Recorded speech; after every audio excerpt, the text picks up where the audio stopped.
2007 Honda Ridgeline right here. Check engine light was on with a P2138. Stored APP sensor AB correlation. This doodad right here is connected to the accelerator pedal, and there's two sensors inside of here that read how much you're pressing on the accelerator. I just replaced the APP sensor right here. As you can see, it's basically just like a throttle. The actual throttle is electronically driven by the APP sensor, which is mechanically driven with a cable connected to the accelerator. Anyway, I have the OTOFIX D1 Lite version right here, and I'm going to be making sure the codes are gone and going into the data list and making sure that both of those sensors are reading correctly. It is already connected to the vehicle. I plugged in the VCI. Step in there for a second. The D1 Lite, the D1, and the D1 Pro all come with this Bluetooth VCI. The nice thing about having a Bluetooth VCI is you can step away from the vehicle, even lift up the vehicle and still be connected to the vehicle, look at live data, stuff like that. So I'm gonna go into read codes.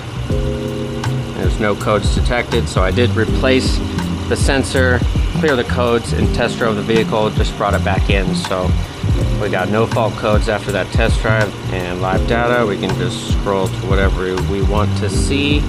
You see APP sensor A and APP sensor B right there.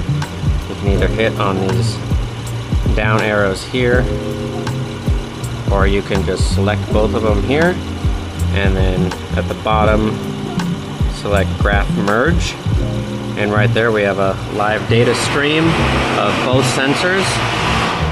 So let's step in the car. Now the way this sensor or these sensors are set up is one is basically going to display half the voltage of the other, and then the computer uses both. I can turn off the engine and then just leave it in accessory mode.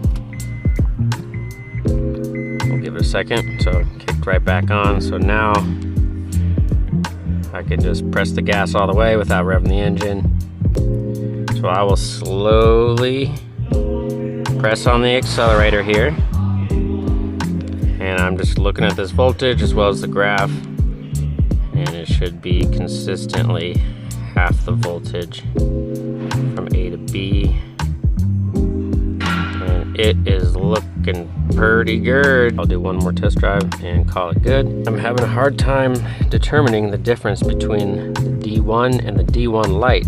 And I did look it up on a few websites, and it seems that the D1 can do a little bit more function tests, diagnostic tests, and then it can do Volkswagen and Audi coding, which is nothing that I would do, and most people aren't going to be doing that. So this works just as good as the D1, and I highly recommend the Lite version.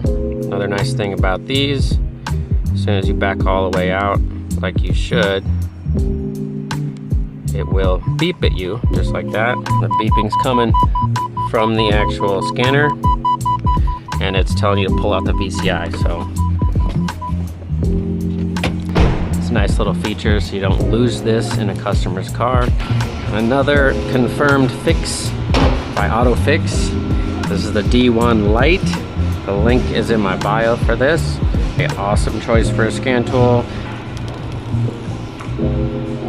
Gorgeous. Don't forget to switch this all the way off when you're not using it. Since this is such a thin tablet style scan tool, it does not have that big of a battery, and it does last all day, but if you leave it on in your toolbox, it's going to be dead in the morning when you need to use it. So little tech tip for you, bud.